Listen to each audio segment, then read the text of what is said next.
2016 is here, and there's a ton of open world games coming this year, and GameRings wants to talk to you about the top 20 new open world games coming in 2016. Number 20, Toukiden 2. The original Toukiden was a different game. It kind of had a few allusions to the style of gameplay that you might expect from Dynasty Warriors, albeit a bit slower, and to be honest, it was a great game that I kind of thought could have been a little better. Toukiden 2 seems very much like it understands this. It's expanded the world, expanded the scope, has taken a little bit of influence from Western RPGs, and if the world remains as rich as the first time around, we have no reason to believe that it won't. Number 19, Hero's Song, a gorgeous 2D roguelike action RPG. Now I do say gorgeous because frankly pixel art can go one way or the other, and this is the good kind of pixel art. The game represents itself as having very familiar click to move and attack controls like Diablo 3 or Path of Exile, but combat being maybe a little bit more tactic oriented and maybe a little bit slower. One of the other cool things is that it says that you're going to be able to create worlds in order for yourself to play in. I like that. Gives you replayability,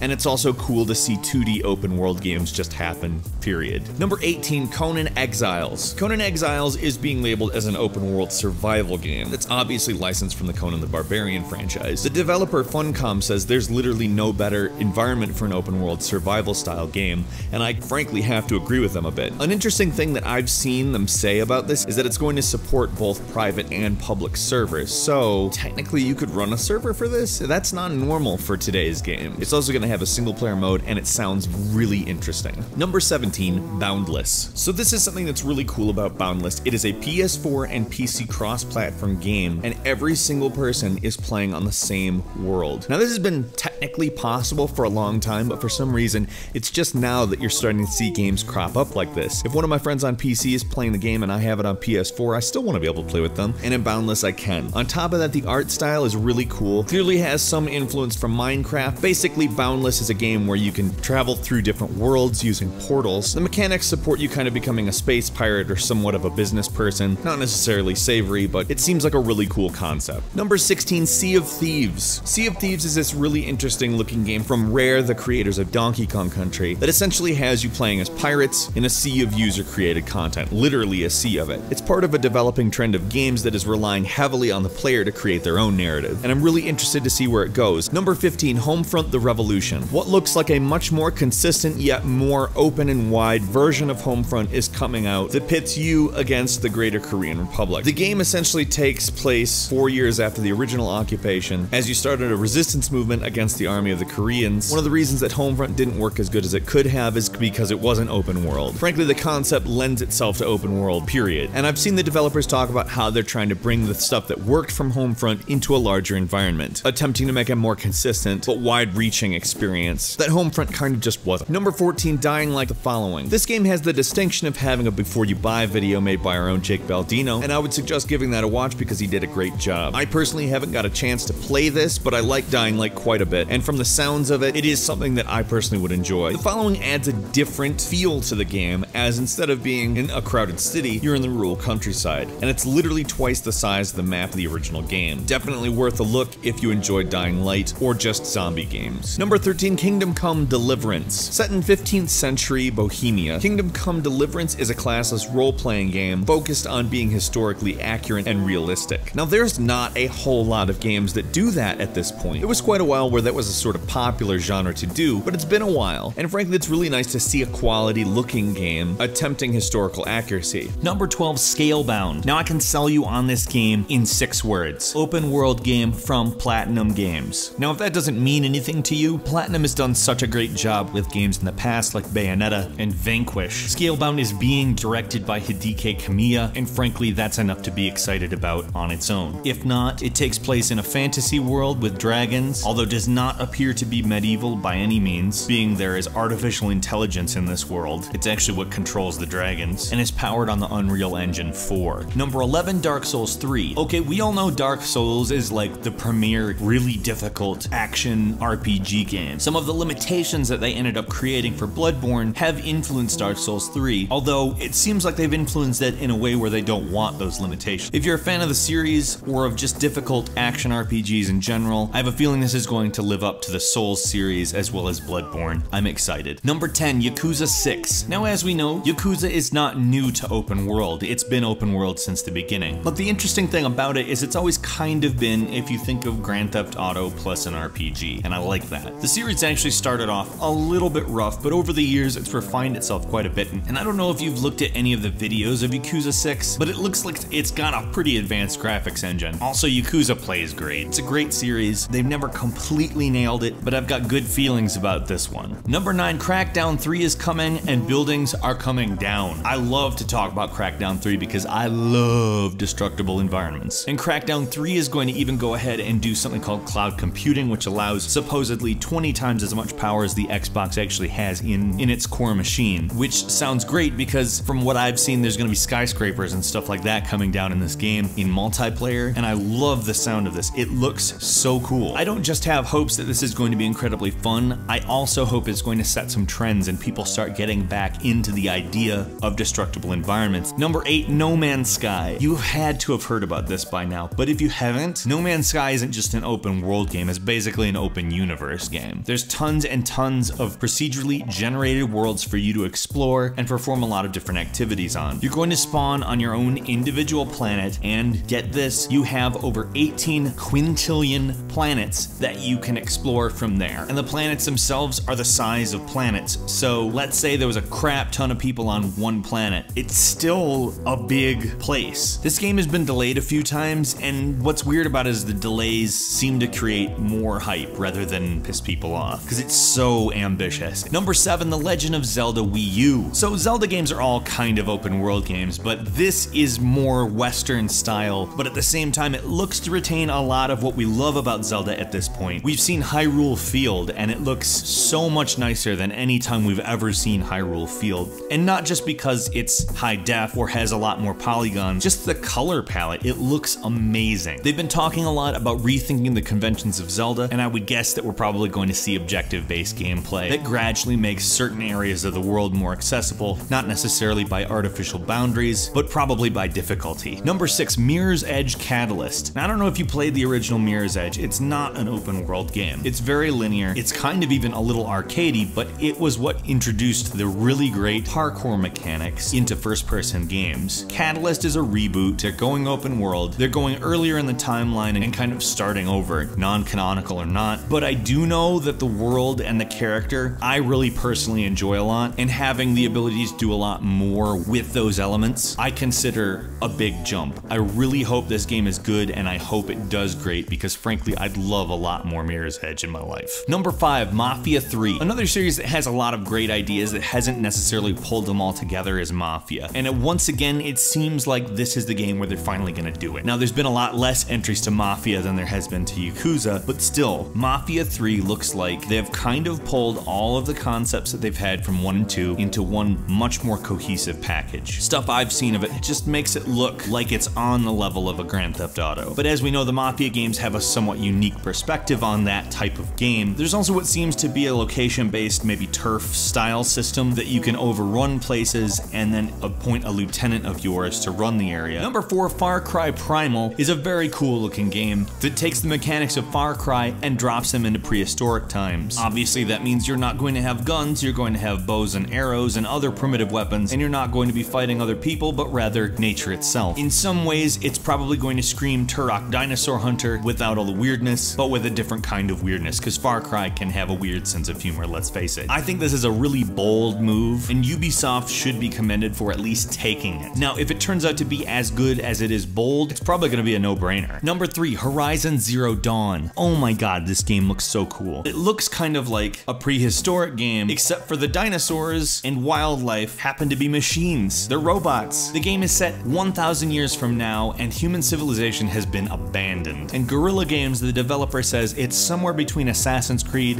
and Skyrim, and holy shit are those two cool things to put your game in between. Guerrilla Games does a great job with the Killzone games, and this concept is freaking dynamite in my opinion. I can't wait. Number 2, Final Fantasy 15. Final Fantasy 15 has been in development for a very long time. In the last year, for whatever reason, it seems like it's really started to shine. The first demo that came out and the second demo that came out both show such a huge amount of growth just in between those. The battle system plays so well in the second demo. I'm excited. If they're able to put together a story that actually is easy to get emotionally invested in, I don't see how this game could be bad. And I do have to say that while acknowledging that Square Enix doesn't have a great track record with Final Fantasy games, I'm extremely optimistic optimistic though. And finally, number 1, The Division, another game that has been in development forever. The thing that I really like about it is that it takes place in mid-crisis instead of just being a post-apocalyptic world. We've seen a lot of post-apocalyptic worlds. However, a mid-crisis setting gives us the opportunity to say, this is our current world as society breaks down. Basically, the plot of the game is a smallpox pandemic starts on Black Friday. Somebody put the virus on money, people spent money on Black Friday, suddenly Black Friday became even more dark. Yeah, it's a dark day anyway, there's the trampling deaths and all that, but still, it got worse. Essentially, everything kind of devolves into this war zone, and there are various cells and factions attempting to grab power. Which of these games look like they are the most interesting to you? We'd really love to talk about it in the comments. There's a whole lot of games to choose from. Open world looks alive and well this year. If you wouldn't mind clicking that like button if you enjoyed the video, it helps us a lot and we certainly appreciate it. Also, if you're new around these parts, you might want to subscribe. We upload brand new videos every single day of the week. The best way to see them first is, of course, a subscription. As always, we thank you very much for watching this video, and we will see you again right here on GameRanks.